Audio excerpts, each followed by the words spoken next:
Hello, you are very welcome to the podcast of Curious Souls. And you're welcome to leave anytime you want. I love this.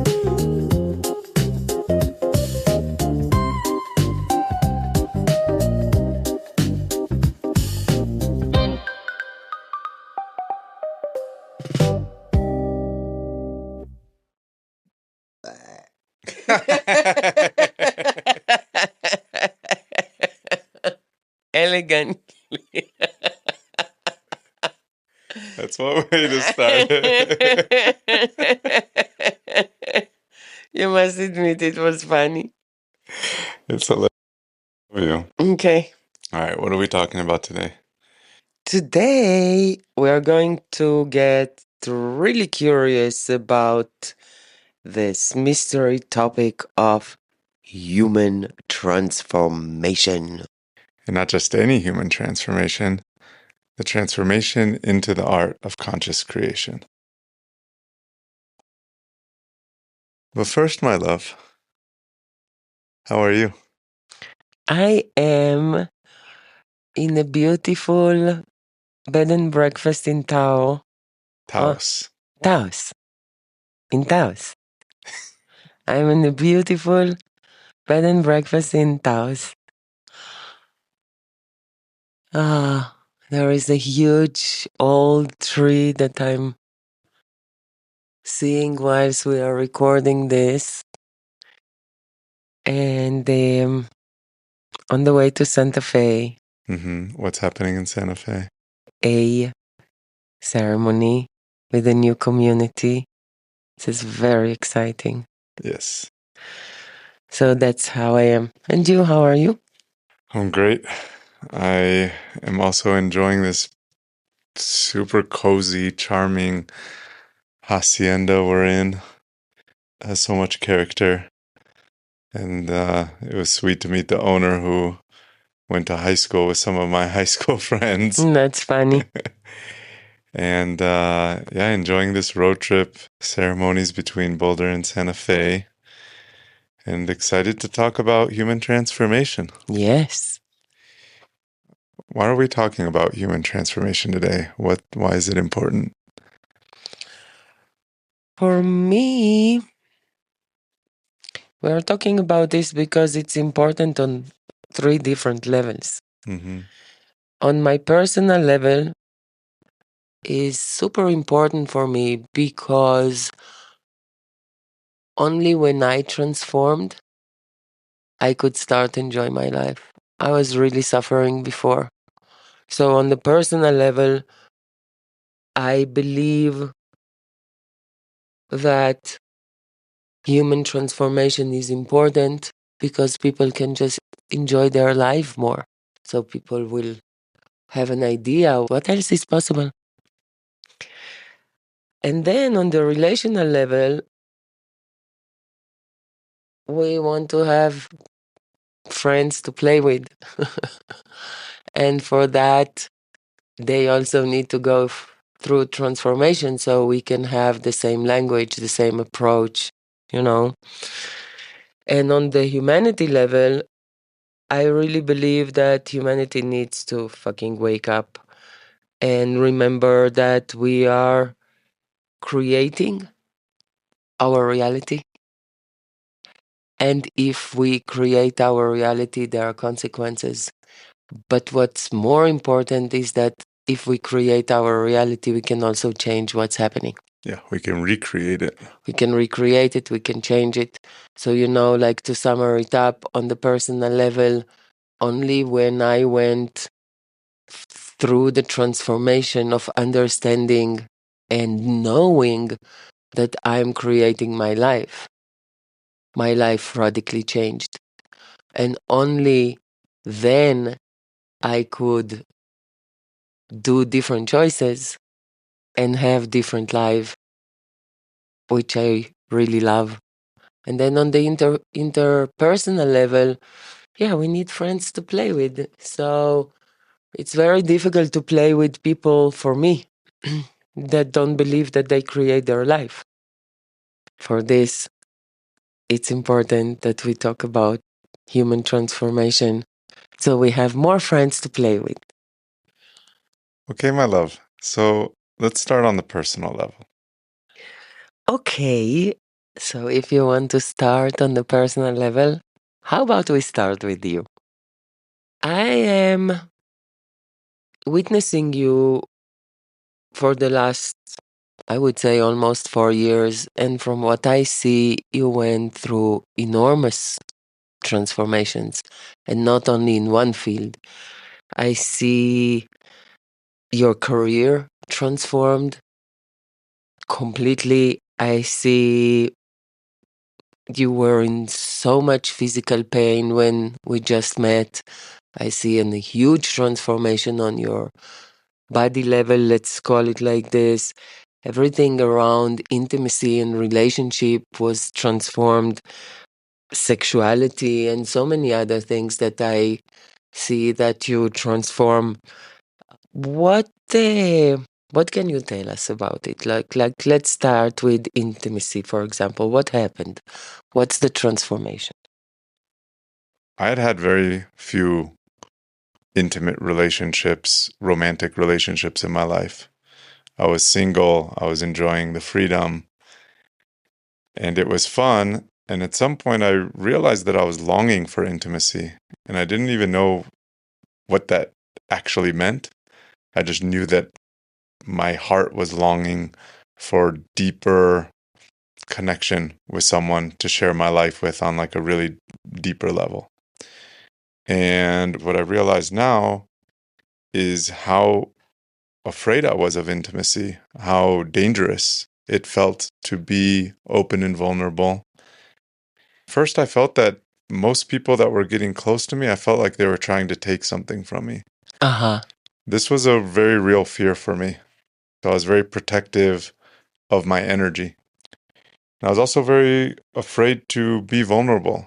I had an image of myself that I didn't even know I was holding together and projecting. I was unconsciously afraid of what would happen if someone saw past this. Today, intimacy is the most fertile garden for my soul to grow. It is the place I'm most nourished. It's the place I'm most challenged. It's the place of the most growth. Wow. So you went through a transformation from unconscious fear, from intimacy to Love and connection. growth and connection. Beautiful. And what about your back? I remember when we met, you were in constant pain. I had been in constant pain for 20 something years, every day of my life, throughout the day. There was virtually not a moment I wasn't in some sort of pain. If I was to put it on a scale, when I met you, I was around a 6 on average. Six what? Like on a scale of 0 to 10, 10 Uh-huh. being like the most excruciating pain in the world, Mm-hmm. my average through the day was a 6. Oh wow. I was waking up in a 3, which is very present pain. And by the end of the day, I was like at a 7, 8, and 9 consistently. And I was doing 5, 6 yoga laddis, vinyasa, yin, all the types of yoga, which were helping a lot to treat my condition. I'm very active, fairly healthy, and yet I was in so much pain. I was treating it with cannabis. I was doing everything I could, Epsom salt baths, ice baths, all the modalities that I could find or that, resonated for me. And they were very good at treating the issue, but I was living in pain. Yeah. My memory from this time is that you were investing a lot of energy in managing the pain, Yeah, I would say. absolutely. My life experience was centered around pain.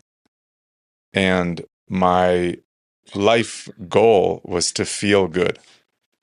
I opened a cannabis distribution company and called it Feel Good. And ironically, those were the most painful years of my life. Uh-huh.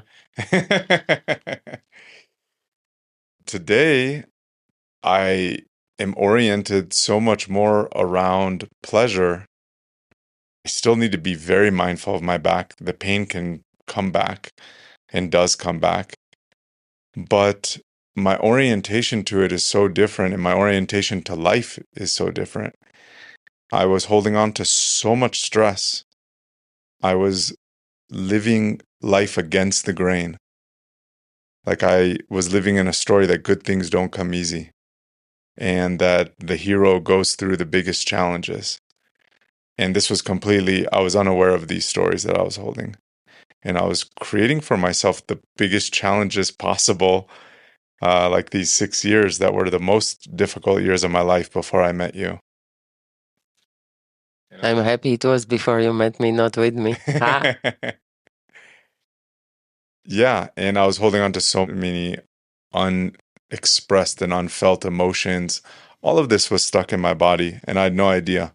I was approaching it strictly from a physical way of managing and Uh-huh. treating it. Uh-huh. And after meeting you, realizing the stories I was holding that was creating my reality, working with the emotional, psychological, and spiritual aspects.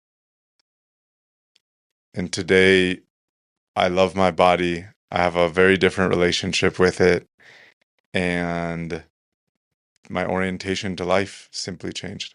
So it's really interesting because when you were talking about intimacy, it's like one thing for people to understand, but when you are talking about transformation on the level of the physical body, it's really interesting, and we will go into it later. What exactly did you do and how did you do this transformation? But from what I'm hearing from you, you can transform your physical condition, not only your relationships or emotions or, the fluffy stuff.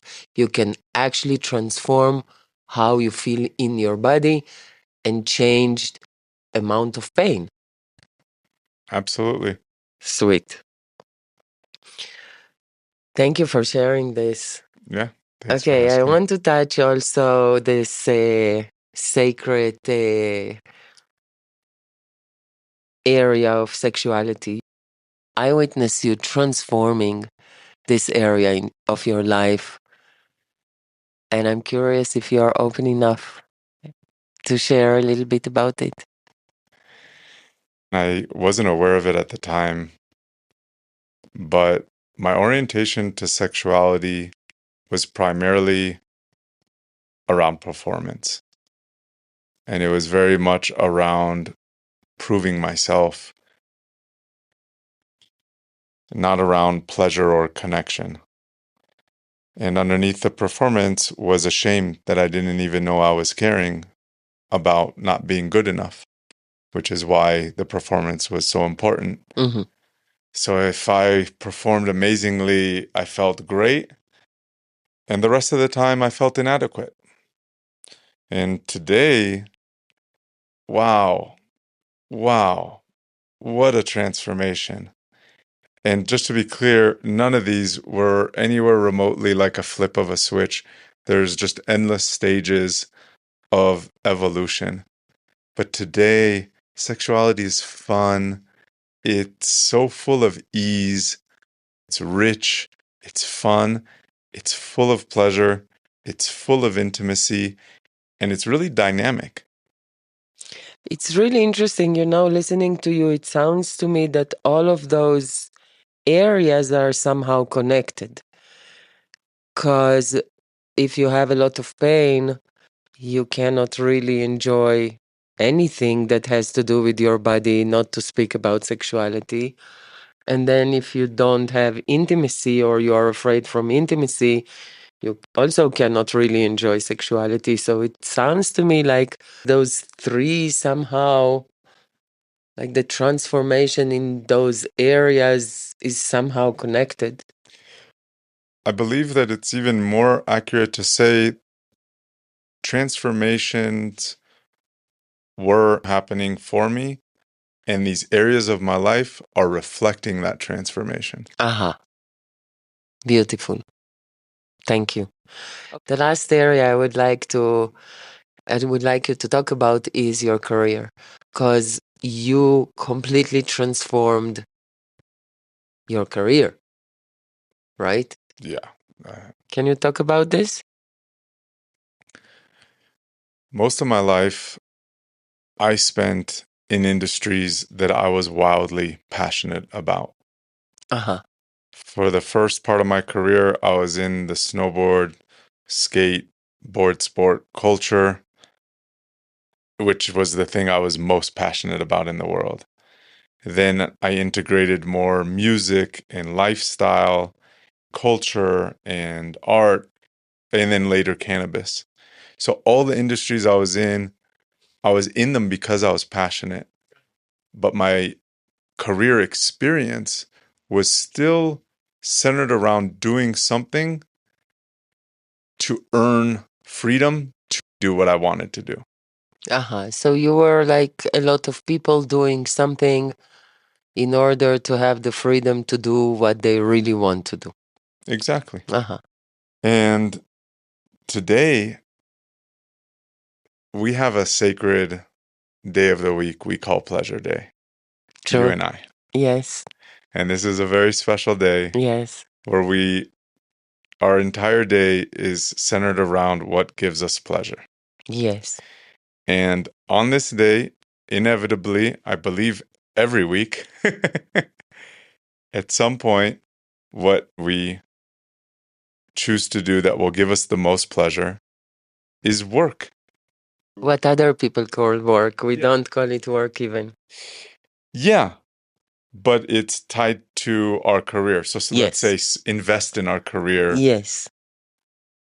It gives me so much pleasure creating sacred spaces where fellow humans get to be human together and explore curiosity and intimacy in fun and expansive ways, to develop content in our philosophy.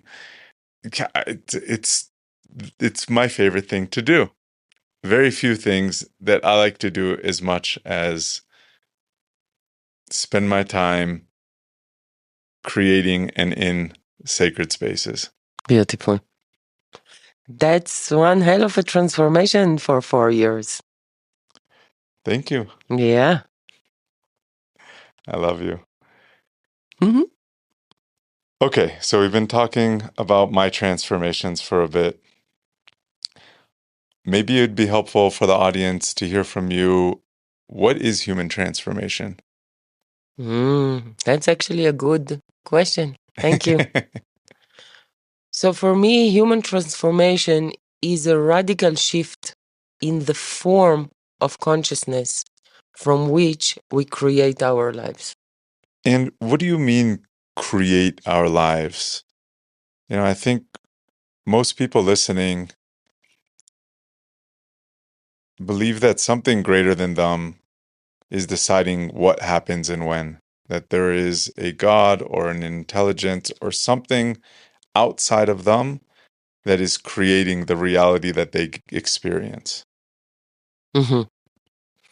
Yes. So first, again, from my experience, I think most people do believe that they have some influence on their life. So it's not like black and white. It's only God and I have nothing to do with it. But for me, it's more radical. For me,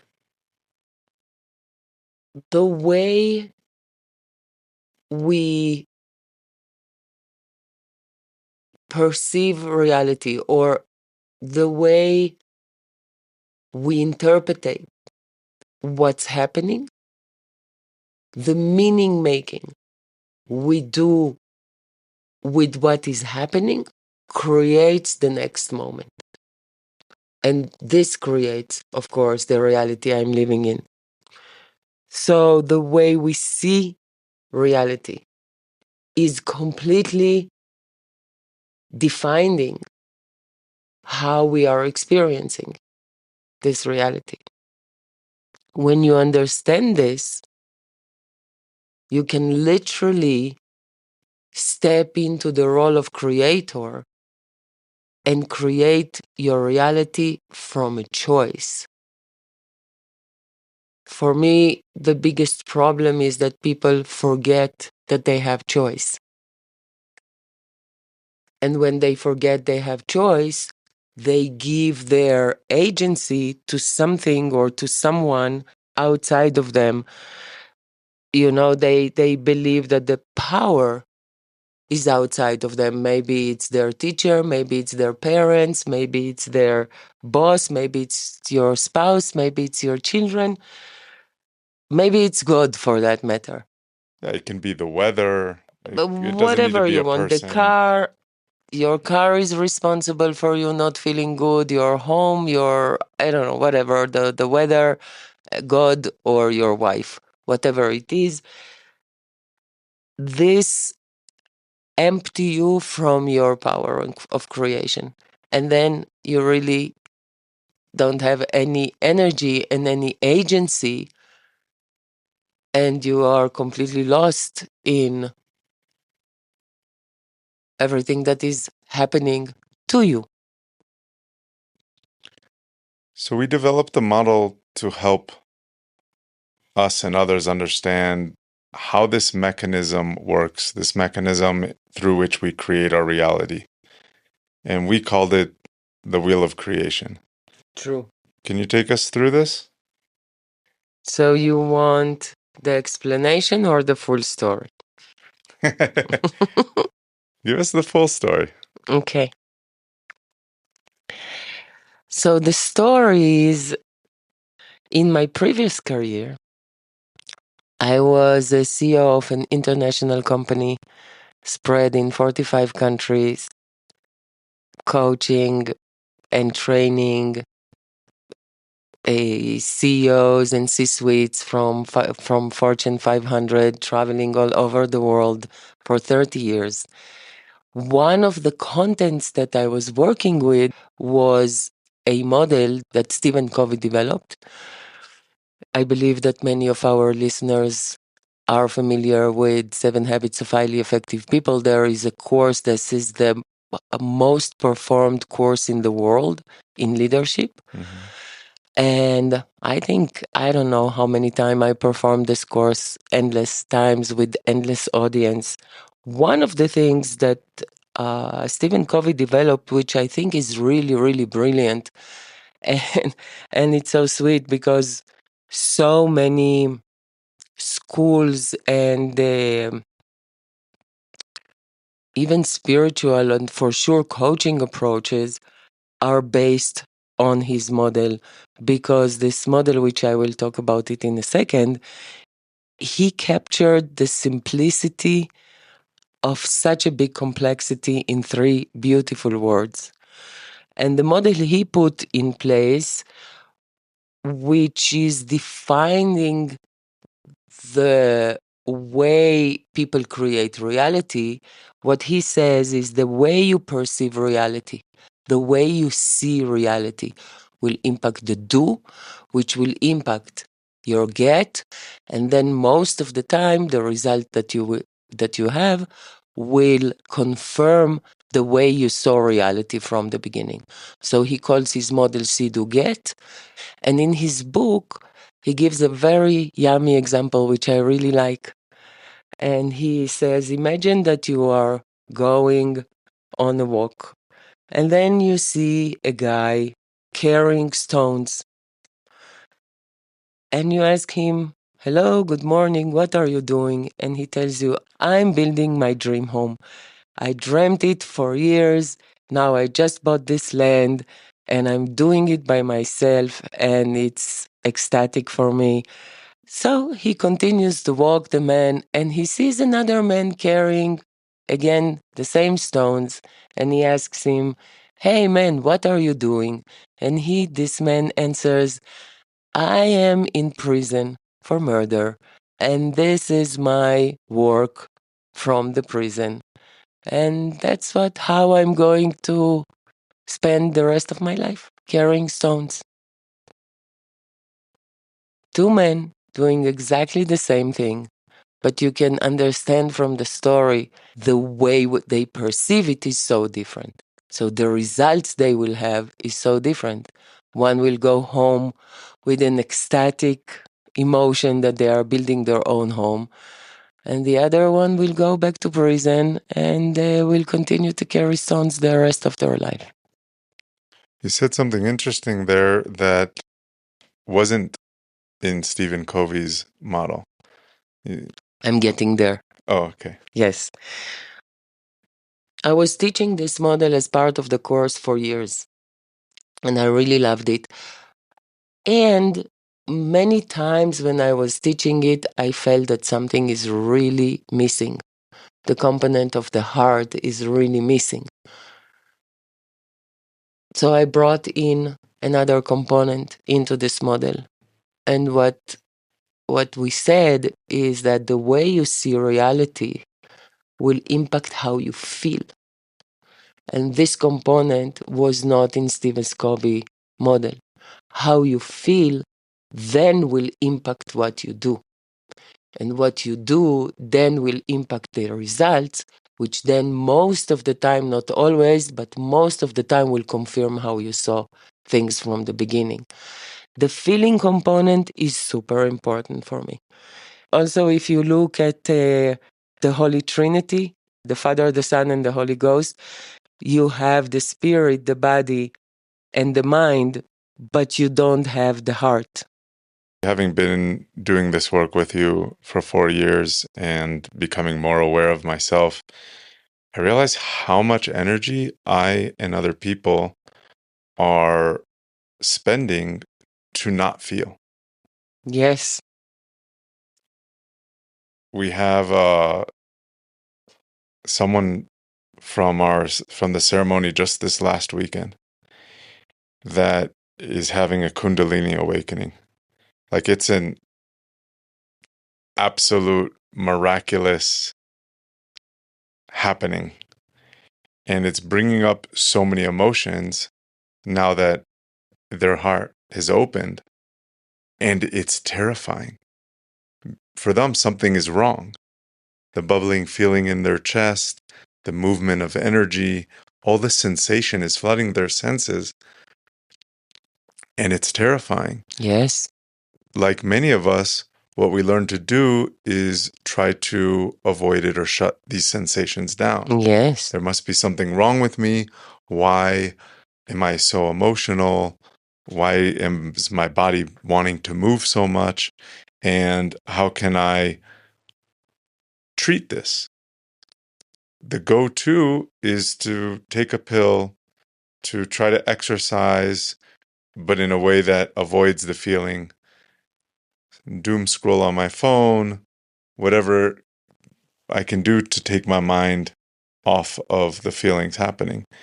And we spend so much energy trying to avoid the feel, which I believe is one of the biggest reasons why things like anxiety and depression, cancer, ADD and ADHD, all of these diseases are at an all-time high. I believe it's mostly around the fear to feel. Yes. That's why, after so many years with working with the model of Stephen Covey, which is absolutely great, and I think he just missed the component of the heart. He missed the component of feelings, because when you perceive reality, the meaning you give to the reality that you see, first provoke sensations and emotions in your body. before you go and do something. So if something is happening, if you stand in your car in a red light and it turns to green and somebody is honking for you to move, if you perceive it as personal attack, you will have emotions coming up immediately before you do something. If you perceive it as a young child that is like doing nonsense, or you are curious, maybe somebody know who you are and just want to tell you hello, and that's why they are honking, you will have a completely different emotional experience. This emotional experience then will define if you give them the finger or you smile at them, right? So the component of the heart, the component of the emotions, the sensations, and the feelings, we brought it back to the model and we called it the wheel of creation. And we called it a wheel because it continues to spin. Exactly. So now, when you heard a bit my story with this, would you like to hear the actual mechanism that we believe defines how we create reality? Please. Okay.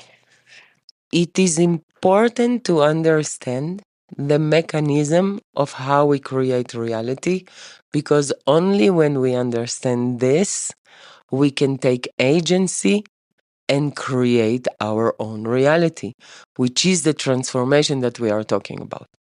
And that's why it's so important for us that people will first understand in their mind this mechanism. Then we can see how we work with this mechanism in order to create the reality that we want. Make sense? Yes, please. Okay. So here is our mechanism, the wheel of creation as we understand and work with.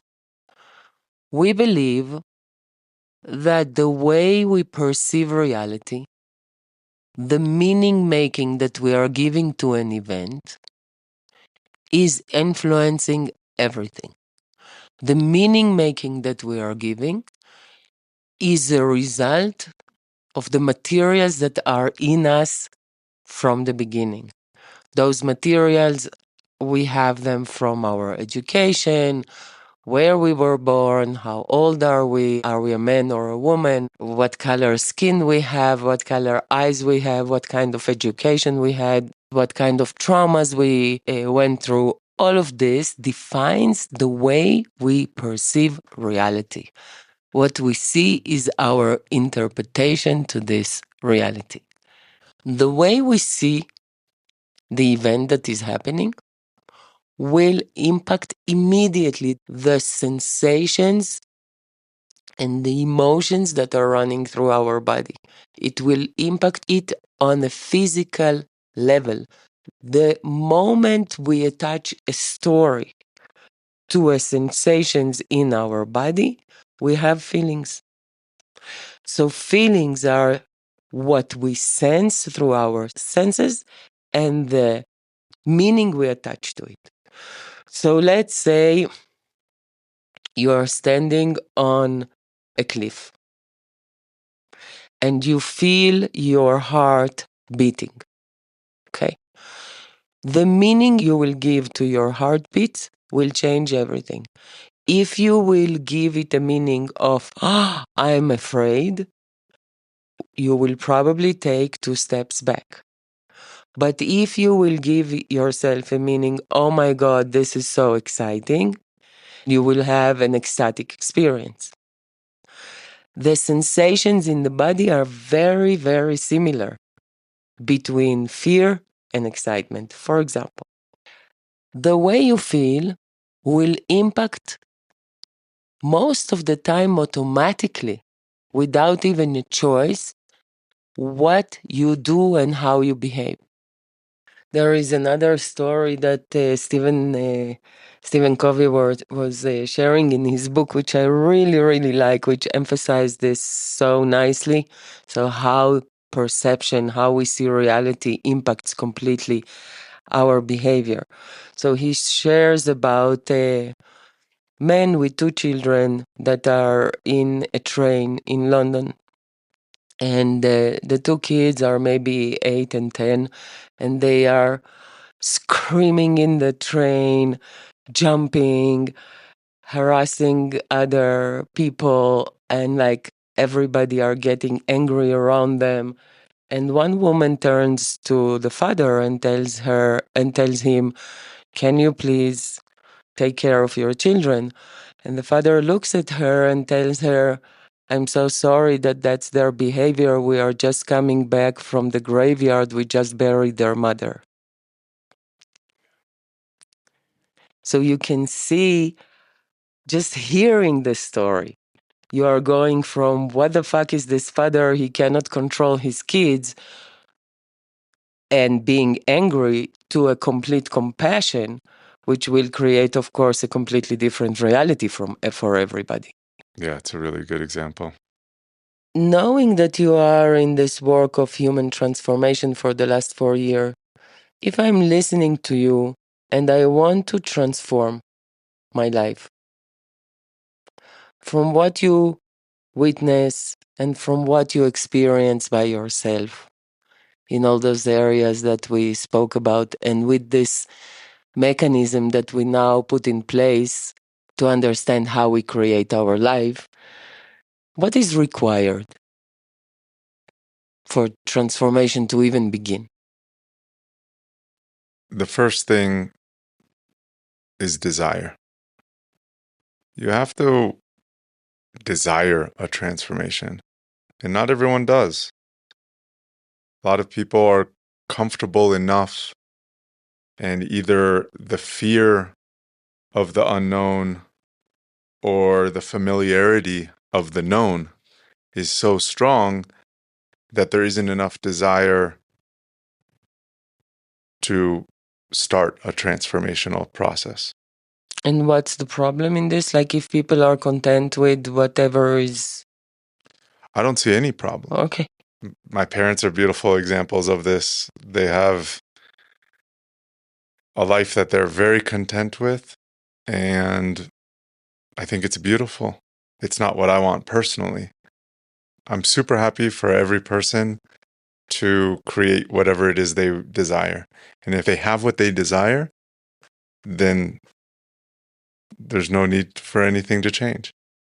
Yeah, well, we are talking about transformation, not so much about change, but if I hear you correctly, what you say, to even inspire a transformational process, you need to have a desire.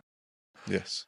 Would you agree that sometimes you don't have a desire, but something is happening outside of you? You know, it can be a big trauma, it can be, I don't know, people, like people that we know, their house burned last year. Something like big is happening. So they didn't have a desire, but still they find themselves in the middle of a transformation. Yeah, I find that many times the people that come to our transformational containers are coming after a major life event. It can be a crisis, as you described, a house burning, often a huge breakup, Yeah, kids leaving the home, yeah. all sorts of significant shifts in their life. And many times, the life they were able to endure reached a breaking point. Mm-hmm. And usually there's an event of the straw that broke the camel's back, Mm-hmm. but there were a million straws underneath it, right? Mm-hmm. So I would agree that many times there is an event that happens, you can say, outside of, although after everything you described, we create the experience that we have from this event. What I would say is these events are what trigger the desire for change. Mm-hmm. Say you're in an abusive relationship Mm-hmm. and you have a huge fight, and the abuse is more than usual. It may increase your desire. For some people, if the event isn't tragic enough, they will not have enough desire to create a change. And so I think that tragic or radical events in our lives are often the catalysts for sparking desire. But if you don't have desire, nothing will start. You mentioned that you think we need two things in order to ignite transformation. One was desire. Yeah, the other one is accessible energy. Say more. So I experience many people wanting transformation. They want a different life. They are sick and tired of repeating the same experiences. They want to feel more alive. They want to be in a healthy, loving relationship. They want to live in an experience of abundance. Whatever it is they want. They have the desire, but they have so little energy to work with that they end up staying where they're at. So take my example.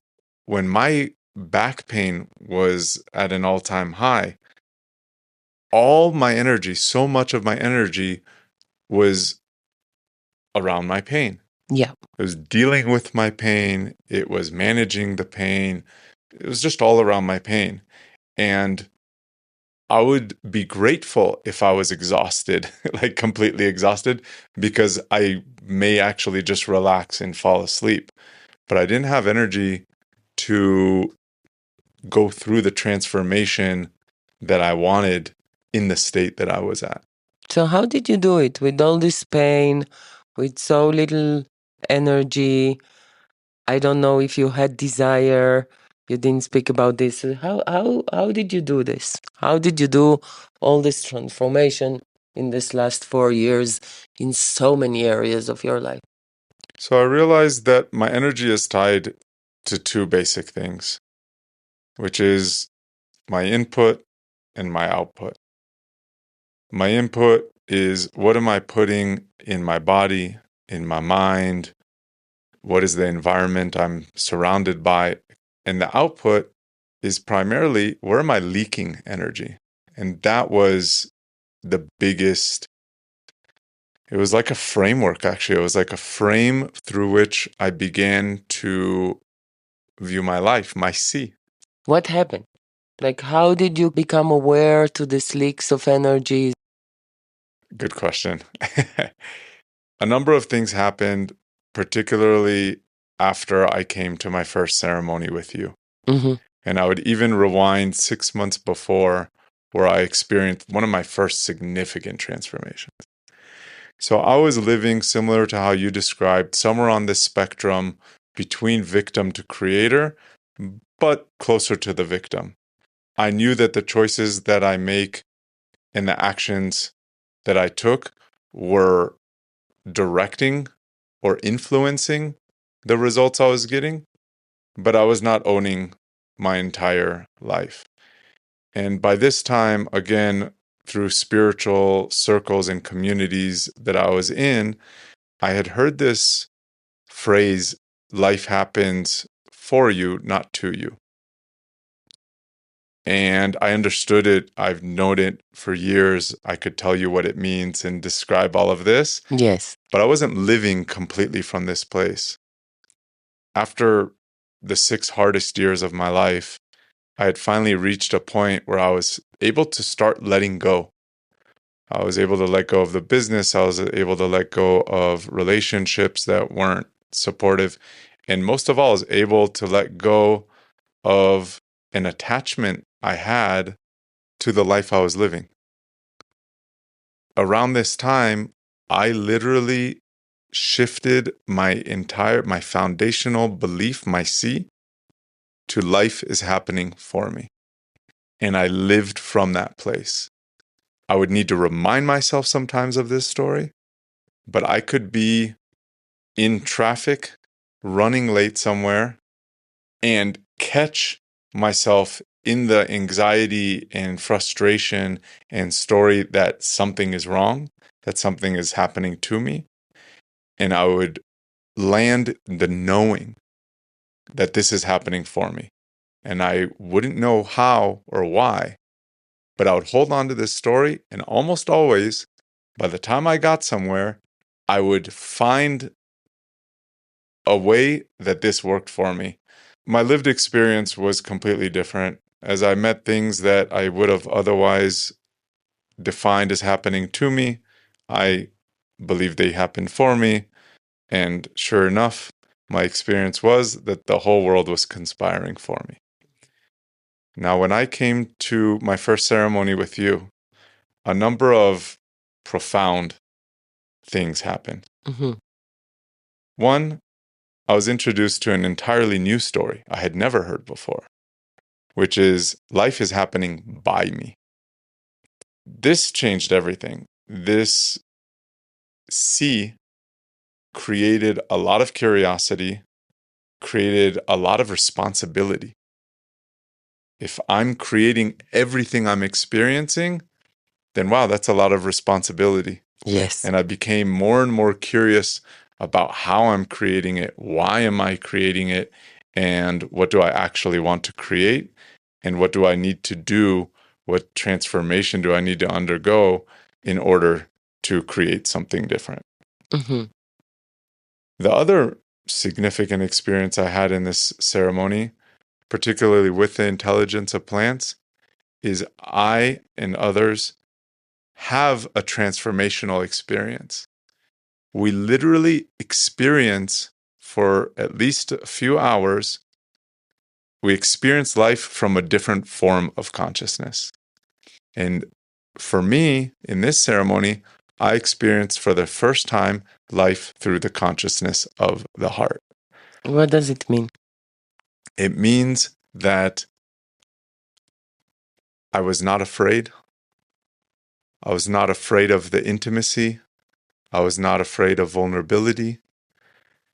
What My was happening with your pain, with your physical pain? Yeah, my nervous system was relaxed. I experienced zero pain Oh, wow. in That's this big. entire ceremony and even for the days after. It was a completely different life experience. And I had journeyed quite a bit with spirit medicines in the past. Psilocybin, I'd even done ayahuasca ceremonies, and that's a different form of consciousness. But this was my first experience of living life through the consciousness of the heart, through the sea of the heart. And this was wildly profound for me. The third thing was that I was pain-free. It was years since I had had an experience where my body wasn't screaming at me all the time and calling for my attention. My body was relaxed, so my attention could go elsewhere, and that felt really expansive. All of a sudden, I could give my attention to other people, to new thoughts, to expansive new perspectives.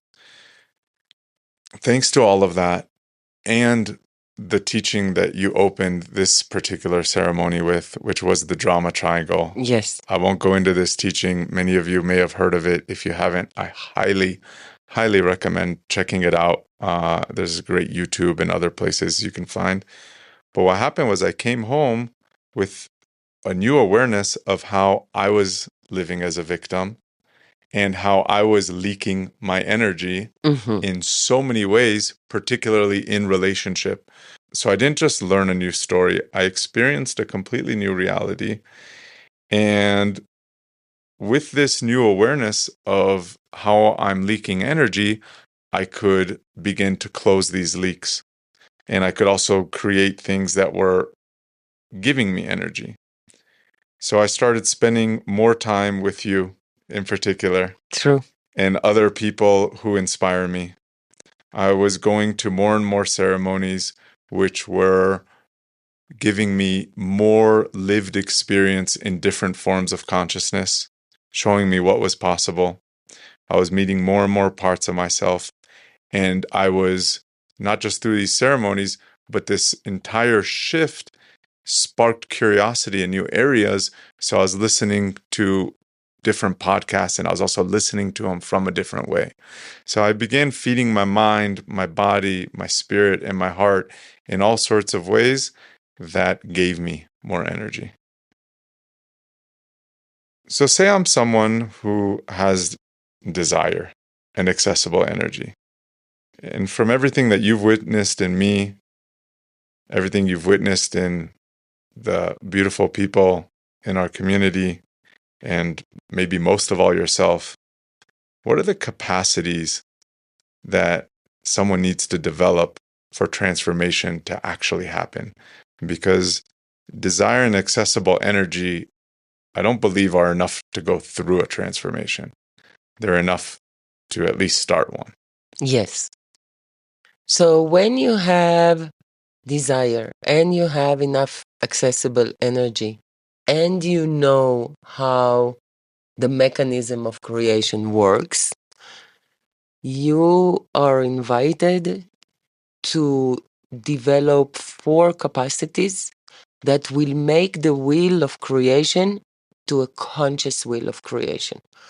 Those capacities are necessary for you to start using this mechanism of creation consciously. Otherwise, it will happen unconsciously. So you practically is a victim. You stay a victim to the mechanism because you are completely not aware of anything that is happening. And the first capacity you need to develop is awareness. If you are not aware to the mechanism of creating reality, if you are not aware to the stories that you are holding. So, for example, you said at some point that you were not aware that you hold a deep fear from intimacy, Mm-hmm. right? Without this awareness, you cannot do anything. And it doesn't matter that you know the will of creation. If you are completely unaware that you hold a story which says intimacy is danger, if you are not aware to this, you are unable to do anything with the mechanism. So awareness is the first capacities, and there are many tools and skills and games and things you can do in order to develop this capacity. And a lot of what we are doing in our teachings and ceremonies is to develop more and more the capacity of awareness. So that's the first one. The second one is acceptance. So after you become aware to something, you can easily, and I believe you are an expert in it, so maybe you can say a few words about it, you can easily go to self-judgment. I shouldn't feel like this, I shouldn't do it, it's not good, oh, what is this, you should be different, and all of this judgment that becomes an energy leak.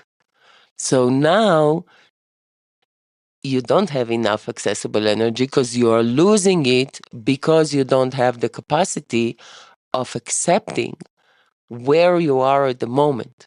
It doesn't mean you need to accept it for forever. It doesn't mean that you cannot change it. It doesn't mean that you cannot transform it. But to accept that that's what's happening for you now, and that's okay because that's what is a crucial capacity. In my personal experience and witnessing so many others, there is very commonly what I began to coin as the awareness gap, which is there's a point where the awareness is outpacing the ability to accept.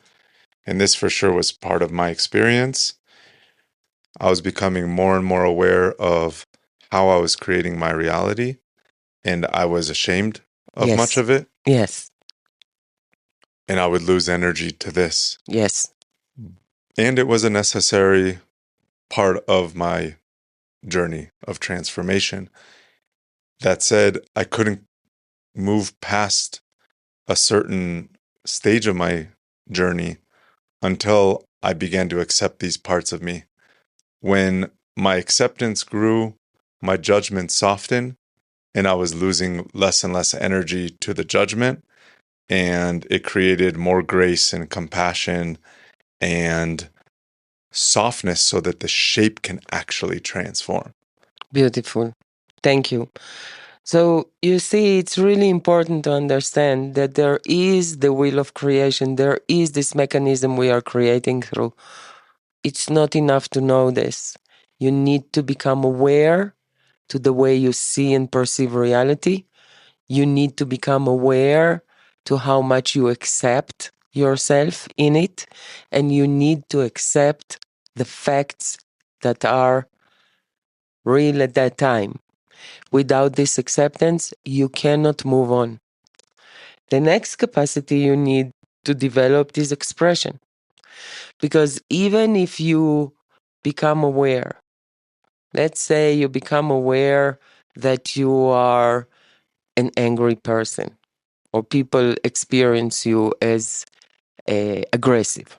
Okay, you become aware to this. Then you even accept this about you. But you never learn how to express this anger, not at someone, but just express, move this energy, express being angry now. It's very different if I'm angry at you and I'm shouting at you, or I'm telling you, oh, Olav, I feel so much anger now in my body. I feel so angry. It's a completely different expression.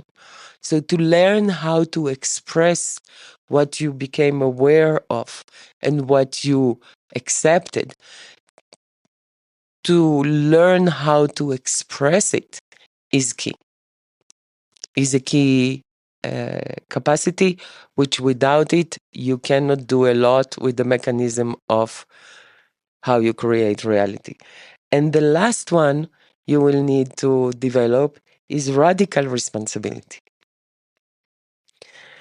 So only when you are aware to something and you accepted that that's the situation and you learned how to express it, you can now take responsibility on your part in it.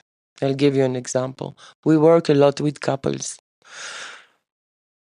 Every couple that we meet, without any exceptions, when we start working with them, they describe the problem as a problem in their partner. Only after they learn the will of creation and they learn the four capacities and they arrive to the capacity of responsibility where they can take back the guilt and the shame of the other and take it back to themselves and ask themselves, okay, so that's what's happening. Where is my responsibility in it? Maybe my responsibility is that I'm staying. But where is my responsibility in what is happening? If you try to take responsibility before you became aware, before you accept, and before you express, you will also go to loops and even more judgment as a twisted form of taking responsibility. Does it make sense? Yeah, totally. I'll give you an example from us and from me. Please. Yes. So when we just started to, when you not move into the temple. I think you might need to explain that. Okay, so when Omer and me uh, got together, he was living in Long Beach and I was living in Panama, and we had a beautiful year of long distance relationship. And then at some point, we started to talk about moving in together. It was clear that I'm not going to the US. So we started to talk about Omer moving into Panama and, of course, into the temple. And I had a difficult time with this. So at some point, Omer offered a framework that worked for me. And he said, okay, let's say I'm not moving in. It's just a side story. Anyway, when Omer moved in, it was really difficult. I was activated on so many levels. And of course, he was activated as well, but we are very different. I'm the angry type, I'm the fiery, expressive type, and Omer is more the cool type, the one that is holding everything down and something like this, I would say. Yes? So, what would happen is that we will go into endless conversations and Loops. yeah, I want to say fights Mm-hmm. that I couldn't realize, I couldn't see what's happening. I didn't have the awareness. And we took consultations and we spoke with friends and we did so many things until we went uh, Dojo. to dojo, to what they call today Sapiens, which is run by the amazing Tom. Slater. Highly recommended. Oh my God. Not for everyone, but Not for everyone, but for those. Anyway, in this week together, I became aware to the fact that what is happening for me is that in many interactions, because Omer is so cool and pulling back, I feel abandoned. So I became aware to the fact that there is an abandoned child in me that is getting triggered, meaning that when something is happening, the C, the interpretation I'm giving to the reality is coming from this part in me that feels abandoned. So I would tell myself the story, he is abandoning me. Only when I started to realize this, I could start becoming more and more aware to what is actually happening to me in the events of the anger. It took me time to accept it. Actually, this was relative easy for me, the acceptance of, oh, I feel abandoned, I feel rejected. In this case, the acceptance was relative easy. The awareness was the first big challenge. And then after I accepted it, the expression also took time. So it took me time until I could separate between the experience, the emotion, the feeling that I had, and my ability not to lash out at Omer, but just to share with him, wow, I feel abandoned now. Not to make him responsible for me, but just to share with him what's going on for me. And only after this, I could start asking myself, okay, so my responsibility in this endless loops that we are experiencing is that I meet it with the part in me that feels abandoned. And that's my responsibility. So I need to take care of my abandoned child, and it's not Omer's responsibility to change behaviors so that my abandoned child will not be present. Does it make sense? it not only makes sense, it was such a profound lived experience. Yeah. For us, there were significant moments where we had big realizations. We became aware of the stories we were holding in our responsibility. There are also a lot of little moments, and every time that one of us was able to take more responsibility, there was more space in the field between us, and there was some relief. So if you took responsibility, like when you shared this with me, it created such a relief in me that all of a sudden my defenses relaxed enough for me to take responsibility that I was projecting onto you. Yeah. So it's such a positive feedback cycle, which doesn't start until at least one person begins to own their role in creating what's happening between the two people. And in our adulthood pilgrimage, we spend a long time so that each participant can come in contact with the places where they are not aware so that they can start the process and then from there activate the wheel of creation through consciousness and from there create a completely different results in their lives. I'd like to come back to adulthood in a minute. Okay. I would also like to emphasize what this movement of taking responsibility, of becoming aware of our roles, how we were creating this experience that was repeating itself quite viciously for a few months. It was horrible. Basically, as we developed our capacities, our four capacities, we became closer and closer together. True. The experience of being in relationship became so much richer and deeper, more meaningful and more intimate. And that's been my relationship with you for the last 4 years. Yummy. And it's incredible that it continues. Anyways, I could go on for hours about how much I enjoy our relationship. I would like to ask you a last question. Sure. And then maybe you can take us to a closure of all of this. Because we dedicated our life to human transformation and conscious creation. Would you agree? Absolutely. Completely dedicated. Yes. It's like everything in our life is dedicated to this concept and idea. Why did you dedicated your life to this? For me, very similar reasons to you. Most of all, I experienced what transformation did for my life and continues doing because it's a continual process for me. I am living a dream I didn't have the imagination to even dream. I experience love radiating from me most of the day in incredible amounts. I am so in love with you. I'm so in love with the way we do life together. I live in a piece of paradise.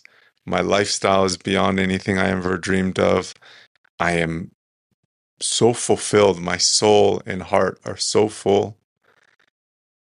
I just love my life. And none of this, or this became possible in my life because of the spaces that we hold and the development of these capacities of being around people who share this language and these curiosities.